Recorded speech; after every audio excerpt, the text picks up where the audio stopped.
everyone, welcome back. Sorry if I'm being a little bit quiet. I do have a sleeping baby next to me because this video is all about my birth story. That's why I've been gone for a few weeks. I've just been adjusting to being a new mom and taking the time off to really focus. Sorry if you hear any grunting, that's her. Back to what I was saying. So I've been taking the time off to adjust to being a new mom and recovering from birth, but today I'm here to tell you how my birth went, and honestly it was amazing. As I had mentioned in my previous videos, including my birth plan, I was planning on having an unmedicated birth, and I did just that. So now let's get into the details. So the week before, or about a week before I actually had her, I did have some bouts of predominant labor. So I was, having contractions every once in a while, and then they would go away. But I officially went into labor around the afternoon on April 20th. I started having more consistent contractions. They weren't intense yet, they were pretty manageable, but Martin was home because that was her due date, and he just, we bounced on the ball, we did some walking, things like that, trying to get active labor started. And I didn't really go into true active labor, we think, until about 1 a.m. on the 21st. Around 1 a.m., it was more like 1:30 that I really woke up and noticed it. My contractions started to get more intense. They were still relatively consistent, but I would sit on the birthing ball in our room, and I would rock, and I walked, and things like that. And then about 3:30-ish, I told Martin, hey, let's go to the hospital. Let's get checked out. Throughout that time between 1 a.m. to 3:30, we kind of just monitored how I was feeling, because my contractions were already about 4 minutes apart, but because they weren't crazy intense yet, we would just say, okay, 30 minutes, we're gonna wait 30 minutes, and if in 30 minutes they get more intense, then we'll go to the hospital. And we kept doing that every 30 minutes until I finally decided, I'm like, hey, I think it's time to go to the hospital. We get to the hospital, and I get into triage, and I was monitored for an hour. I was really kind of upset that Martin wasn't allowed into the triage with me because of COVID. He had to go sit in the waiting room for an hour, and it really upset me. And when I was in triage, I wasn't allowed to do anything. I was confined to the bed.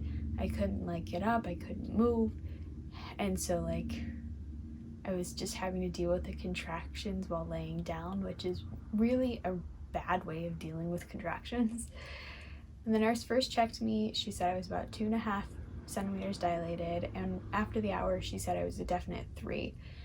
And they told me that I could go into a room, but because I was going for an unmedicated labor, they really recommended me going home and laboring more at home. And then contractions were 3 minutes apart, they said to come back in. So we did that. We packed up all our stuff again in the car, drove home. I labored at home for another about 5 hours, doing the same thing, walking, bouncing on the ball, stretching. I was able to rest for a few hours. I laid down and fell asleep for a few hours to get some energy. I ended up going back to the hospital 5 hours later, and they admitted me back into triage, which I was also pretty upset about, because they told me in the morning that I would just get straight put into a room. I wouldn't have to go back to triage, but because it was already the new shift change, I had a whole new set of nurses and doctors, so they made me go back into triage. And while I was in triage, same thing, I had to labor in bed, which was so uncomfortable.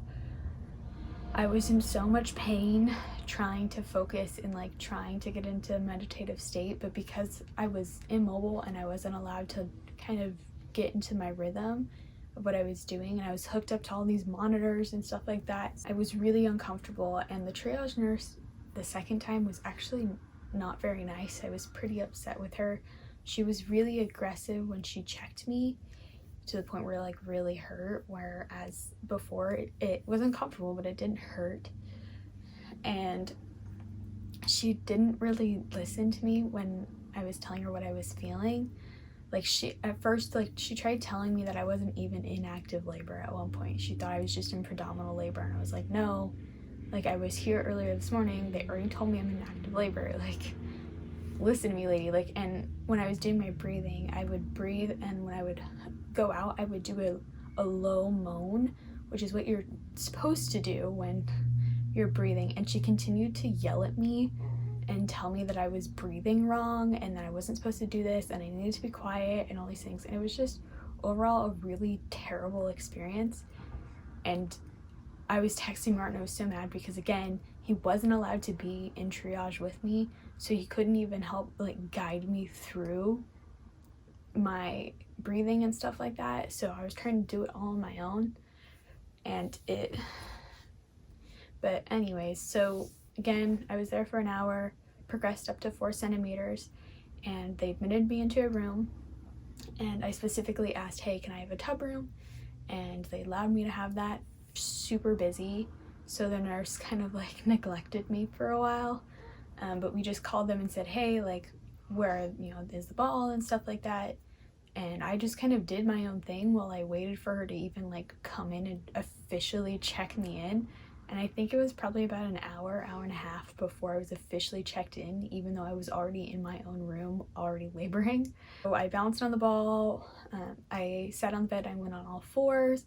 Martin did a lot of counter pressure. That was probably the most beneficial thing throughout my labor, was Martin's counter pressure. It was super helpful in alleviating a lot of the contraction pain. Once I was checked in, they put on the wireless monitor, so they kind of like sandpapered my skin, which really hurt, and then they stuck on the monitor, and it had like, it was like Velcro-y feeling, so it was pretty uncomfortable for a while until eventually I just kind of ignored it. But once I had that on, I was able to get into the tub, and I stayed in the tub most of my labor. I don't even know how long. Martin and I brought our speaker and we played the ocean sounds, and once I was in the tub, I went into such deep meditation that I honestly just like, it was like an out-of-body experience. I lost track of time. I lost track of like where I was, what I was doing. I was just focusing on my breathing. I would kind of like, at times, if I started to become unfocused, I would like play scenes of movies in my head, if that makes sense. Like, I would think of something and I would kind of like imagine it in my head, so I was in like this other place other than reality. That all probably sounds kind of weird, but that's basically what I did. I just kind of was focusing on so many other things besides the actual act of like the contractions in labor that I was distracted enough to not feel or focus on the pain, except during my really intense contractions. Then I would go on all fours. Martin, kind of the way he did the counter pressure, he would hold on my hips and kind of like tilt and lift up and push on the back, so that I don't know how to describe it, but it just helped like open up my pelvis so that the contraction pain just helped alleviate it. I mean, it didn't totally go away, but it really helped like kind of dull the pain of those really, really intense contractions. Eventually, I felt the urge that I kind of knew I was gonna need to push soon, because honestly, it's gonna sound gross, but it truly does feel like you need to poop. And that's the only way I can describe it, is you feel the need, like you need to push something out. We let the nurse know. I got out of the tub and I started laboring in bed again. The nurse came in probably about half an hour after I got out of the tub, I think, checked me, and I was 9 centimeters. So she said, okay, well, we'll let the doctor know, and you should be having a baby soon. The only thing that hadn't happened yet was my waters were still intact. My waters never broke, even though she was super low, even the nurses didn't really understand why they hadn't broken yet. So she asked me, she's like, well, your waters haven't broken yet. Are you okay with the doctor coming in and breaking them? And I said, yeah, of course. I was like, I really just, like, I can tell that she needs to come out, like. And so she ordered that, and come to find out the doctor was actually in another delivery, so I had to wait.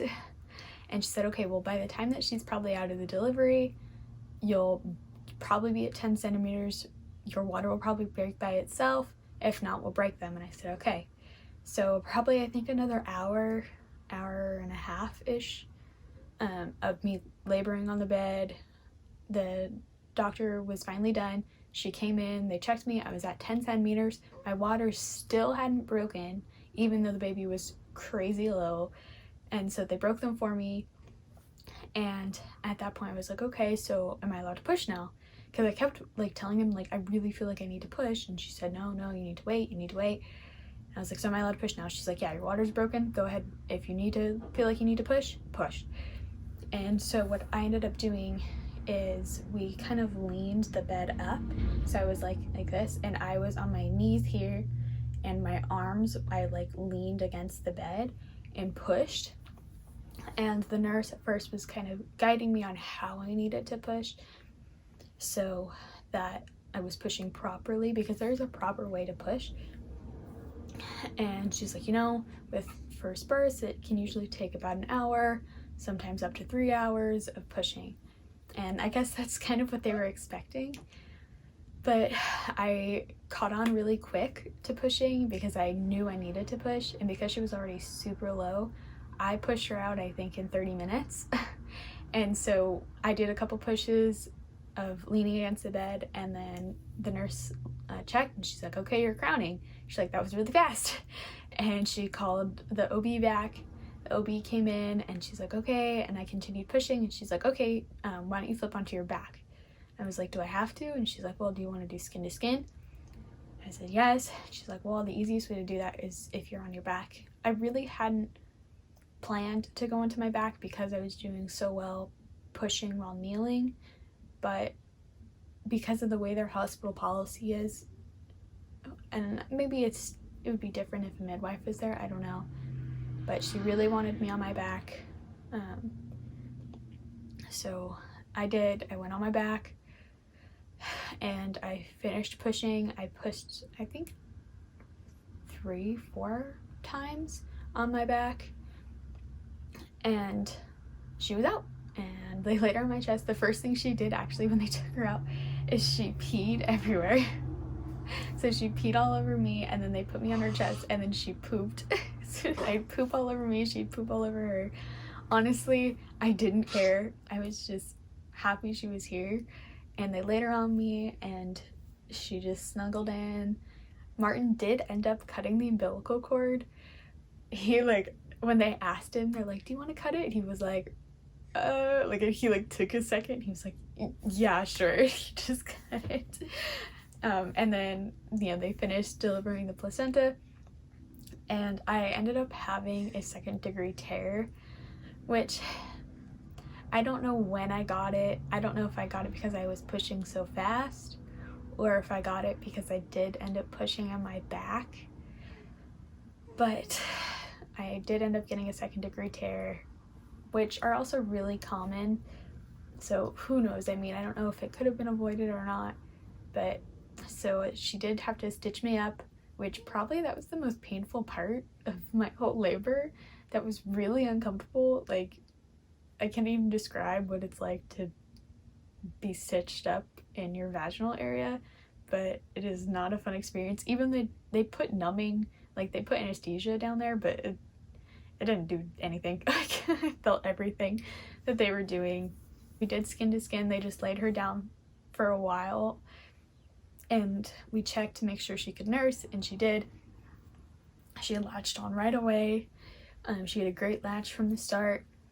And then they took her, and they kind of cleaned her up a little bit, cleaned me up a little bit. They took her, and they put her in the warmer. I'll actually include some pictures of Martin kind of watching over her, because the minute she was out, Martin was like, I need to follow her everywhere. Like, he was obsessed. Martin did end up crying when he saw her. When she was laying down on my chest, he looked at her and he looked at me. He didn't bawl, but he started tearing up, and he was just, so happy. Otherwise, that's pretty much it. Like I said, it was probably the most amazing, intense experience I've ever had. I've been doing meditation for many years, and I don't think I've ever been in such a deep meditative state as I was when I was in labor. She was born at 6:30 at night, so the OB came in the next morning before she was getting off shift and talked to me, and she was like, I'm gonna be honest with you, that was the most amazing thing I've ever seen in my life. She's like, how did you do that? And I was like, dude, I don't even know. I was like, I just did, and I was so proud of myself. I did a lot of mental preparation going into labor, and that really helped. And even the OB and the nurses were like, you could have fooled me that you were in labor. She's like, you didn't even look like you were in labor. You were so calm. The whole room was calm. Like, it's gonna make me tear up. It was really amazing. And I'm so proud of myself for being able to accomplish what I set out to do and having a really good birth experience for the most part. I mean, yes, we had some bumps in the road, but overall I had a really great birth experience, and I would absolutely do it again, not anytime soon. Martin, he was absolutely amazed. He told me after, he was like, I will never question your strength again. He's like, I was expecting it to be way worse. I was expecting you to scream and shout and like all this stuff. He's like, and you didn't do any of that. I was like, yeah, that's right. But we're so happy she's here, and she's doing amazing. She's still doing amazing. She's 3 weeks old now, and she's just a happy, healthy, squirmy little girl.